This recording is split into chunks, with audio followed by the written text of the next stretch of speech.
बांग्लादेश में महत्वपूर्ण आम चुनाव में अपनी पार्टी बांग्लादेश नेशनलिस्ट पार्टी यानी कि बीएनपी को शानदार जीत दिलाने के बाद तारिक रहमान देश के अगले प्रधानमंत्री के रूप में मंगलवार को शपथ लेंगे।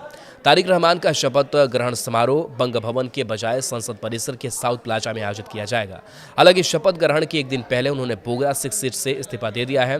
बीएनपी प्रमुख ने अपने इस फैसले के संबंध में बांग्लादेश के चुनाव आयोग को औपचारिक रूप से एक पत्र भेजा है। चुनाव आयोग के वरिष्ठ सचिव अख्तर अहमद ने सोमवार को इस बात की पुष्टि करते हुए कहा कि मैं बीएनपी अध्यक्ष तारिक रहमान का बोगरा 6 सीट छोड़ने को पत्र प्राप्त हुआ है। राजपत्र अधिसूचना के माध्यम से सीट को रिक्त घोषित करने की प्रक्रिया चल रही है। सरकारी समाचार एजेंसी बीएसएस ने सोमवार को बताया कि राष्ट्रपति मोहम्मद शहाबुद्दीन मंगलवार दोपहर को जातीय संसद के साउथ प्लाजा में नए मंत्रिमंडल सदस्यों को शपथ दिलाएंगे।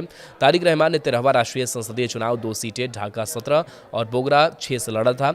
उन्हें इन दोनों सीटों पर जीत मिली थी। हालांकि बांग्लादेश की लोक प्रतिनिधित्व आदेश आरपीओ की धारा 119(1) ख के तहत एक उम्मीदवार अधिकतम 3 निर्वाचन क्षेत्रों से चुनाव लड़ सकता है। धारा 19(2) के अनुसार अगर कोई उम्मीदवार एक से अधिक सीटें जीतता है तो उसे राजपत्र अधिसूचना के 30 दिनों के भीतर चुनाव आयोग को लिखित रूप में यह सूचित करना होता है कि कौन सी सीट बरकरार रखना चाहता है।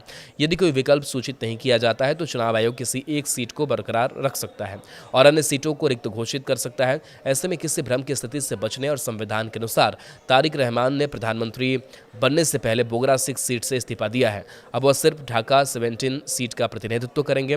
12 फरवरी के चुनाव में तारिक ने 72,699 वोटों के साथ ढाका 17 सीट जीता। बांग्लादेश जमात इस्लामी के उम्मीदवार एसएम को हराया।